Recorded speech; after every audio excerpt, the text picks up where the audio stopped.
In the late 18th century, as France emerged from revolution, an extraordinary mystery unfolded deep in the forests of Aveyron. Villagers reported sightings of a wild, naked boy scavenging for food, avoiding human contact with the instincts of a hunted animal. For years he evaded capture, slipping away as though the forest itself protected him. Finally, in January 1800, the boy was caught. Thin, scarred and silent, he drank water from cupped hands and ate raw food without hesitation, evidence of years of survival in the wilderness. His back bore deep scars, perhaps from exposure to the elements or, as some feared, a cruel past. The boy, later named Victor, was an enigma. Who was he? Had he been abandoned, or did he flee from tragedy? His story captivated scientists and citizens alike, but the boy gave no answers. Only questions about what it means to survive outside the bounds of society.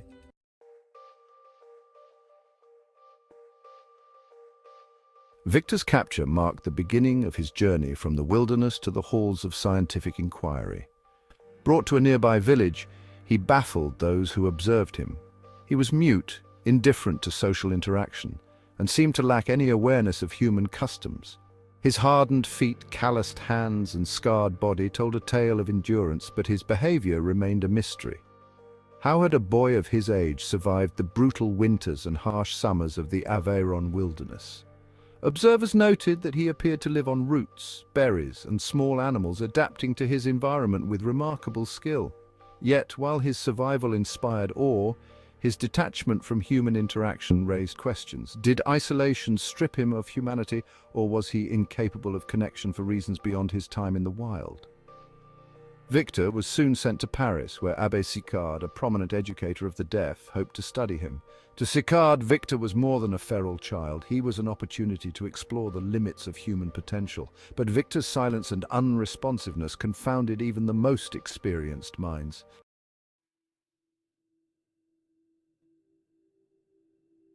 At the National Institution for Deaf-Mutes, Victor met Dr. Jean-Marc Gaspard Itard, a young physician who believed education could unlock Victor's humanity. Where others saw an unreachable child, Itard saw untapped potential. He began with language, teaching Victor to associate words with objects. After weeks of effort, Victor recognized the word milk and would seek it when thirsty. It was a small but hopeful step. Progress, however, came slowly. Victor never moved beyond basic words, and abstract concepts eluded him entirely. Frustrated but undeterred, Itard shifted his focus to emotions. In one experiment, he encouraged Victor to offer a blanket to a shivering boy, hoping to awaken empathy. While Victor performed the action, it was unclear whether he understood its meaning or merely followed instructions. Victor's resistance to learning raised difficult questions. Was his inability to adapt the result of his time in the wild, or was it due to an innate condition like autism, as some modern scholars have speculated? Itard, however, remained steadfast in his belief that nurture could overcome nature. Despite setbacks, he saw Victor as a living symbol of resilience, a boy who survived against all odds but reminded humanity of its limits.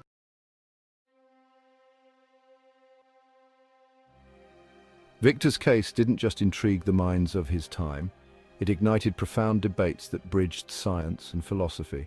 He was a living experiment in the nature versus nurture debate, challenging Enlightenment ideals about what it means to be human. Could education and environment unlock his potential? Or were there innate qualities that no amount of nurturing could change? Language became the central focus. Without words, Victor couldn't connect, express emotions, or engage with society as others did. His inability to acquire more than a handful of words supported the critical period hypothesis, the idea that there is a narrow window during early childhood when the brain is most receptive to language. After that, the door closes and the ability to learn fades. Victor's case seemed to confirm this, as his isolation had denied him that vital developmental opportunity. Yet language was only part of the puzzle. Victor's emotional detachment raised another question. Could he experience love, empathy, or connection? Some believed his years in the wilderness stripped him of these abilities, while modern theories suggest he may have had autism or a related condition that made social interaction challenging. While his occasional smiles and moments of attachment to Itard hinted at a capacity for connection, much of his inner world remained a mystery. Victor's struggles forced society to confront uncomfortable truths. Were there limits to what education could achieve? Could nature truly be overcome by nurture? His story didn't provide definitive answers, but instead laid the foundation for modern studies of human development and the role of early childhood experiences.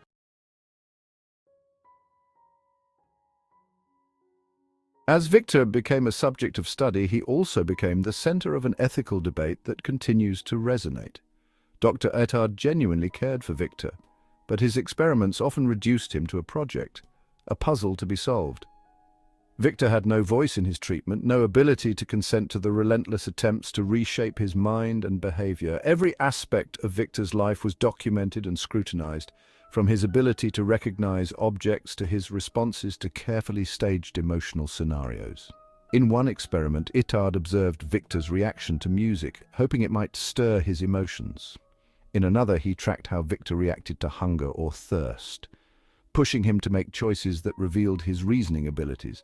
These experiments, while groundbreaking, often treated Victor more as a specimen than a person. Even the public played a role in Victor's objectification. His story captured widespread attention, with people viewing him as a curiosity, a wild boy who lived outside the bounds of civilization. While some celebrated him as a marvel of human endurance, others dismissed him as a failed experiment. Few stopped to ask what Victor might have wanted or needed. Did he feel comforted by Ettard's care, or did he feel trapped by the constant demands placed upon him? Victor's life raises a timeless question. How do we balance the pursuit of knowledge with the dignity of those we study? While Ettard's work laid the foundation for modern psychology and special education, it also serves as a reminder that progress should never come at the cost of compassion.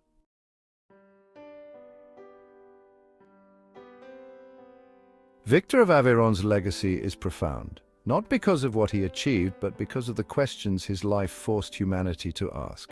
His story became a cornerstone in the fields of linguistics, psychology, and special education. Dr. Ettard's methods, though flawed, inspired approaches that continue to help children with developmental challenges today. Victor's survival in the wilderness speaks to the resilience of the human spirit, but his struggles in society reveal how deeply humans rely on connection. Without language, Victor could not share his thoughts or emotions, and this isolation became both his tragedy and his defining feature. His life confirmed what philosophers and scientists had long suspected: language is not just a tool, it is the very fabric of what makes us human. In his later years, Victor lived quietly under the care of Madame Guérin, a housekeeper who treated him with kindness and patience. He passed away in 1828, leaving behind a life that continues to inspire reflection. His story is a reminder that humanity is not measured solely by intelligence or accomplishments, but by the compassion we extend to those who are different. Victor's story doesn't give us easy answers, it gives us enduring questions. What does it mean to be human? Can we nurture humanity into someone who has lived without it? And most importantly, how do we treat those who challenge our understanding of what it means to belong? Victor may not have spoken, but his life continues to speak volumes.